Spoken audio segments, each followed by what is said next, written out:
গরুর মাংসের কালা ভুনা স্পেশাল কোনো মশলা ছাড়াই আমাদের রান্নাঘরে থাকা কিছু দৈনন্দিন যে মশলাগুলো আমরা ব্যবহার করি সেগুলো দিয়েই করে ফেলবো পারফেক্ট কালা ভুনা।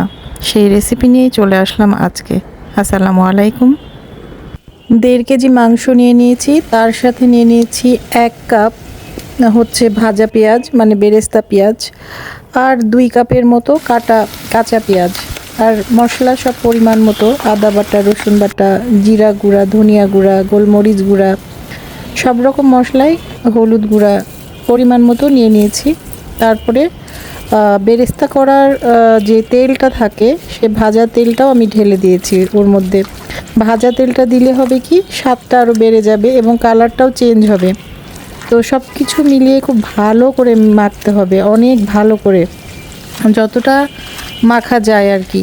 খুব ভালো করে মেখে সেটাকে 2 ঘন্টা রেস্টে রেখে দিতে হবে ম্যারিনেট করে। তারপর শুরু হবে রান্না। 2 ঘন্টা পর চুলায় দিয়ে সেখানে কিছু মশলা আবারও অ্যাড করতে হবে।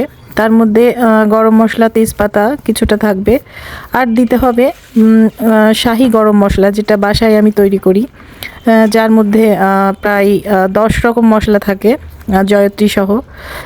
সেখানে সেগুলো সব ভেজে তারপরে গুঁড়া করে নিতে হয়, সেটাকে শাহি গরম মশলা বলে। যাই হোক, এটা সবাই জানে। শাহি গরম মশলাটাও মিশাই দিয়েছি। তারপরে শুরু হয়ে গেল রান্না। অল্প আঁচে ঢেকে ঢেকে বারবার নেড়ে দিতে হবে, আর অল্প আঁচেই মাংসর পানি যেটা বের হবে সেটা দিয়ে মাংসটা সিদ্ধ হয়ে যাবে এবং সেটাতেই স্বাদ হয়। এক্সট্রা পানি দিলে স্বাদটা অনেক সময় নষ্ট হয়ে যায়, আর এক্সট্রা পানি যদি লাগেও তাহলে গরম পানি দেওয়ার চেষ্টা করবেন সব সময়।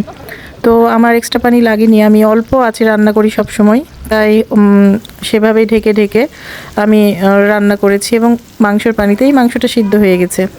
মাংস সিদ্ধ হয়ে আসলে অন্য একটা কড়াইয়ে কিছু রসুন কুচি এবং গোটা শুকনা মরিচ সরিষার তেলের সাথে ভেজে নিতে হবে। তেলটা কিন্তু অবশ্যই সরিষার তেল হতে হবে। তো ভাজার পরে খুব একটা লাল করা যাবে না, মানে কালো করা যাবে না। যখনই ব্রাউন কালার হয়ে আসবে তখন ওইটা মাংসের মধ্যে ঢেলে দিতে হবে। তারপরেই হয়ে গেল রেডি গরুর মাংসের কালা ভুনা।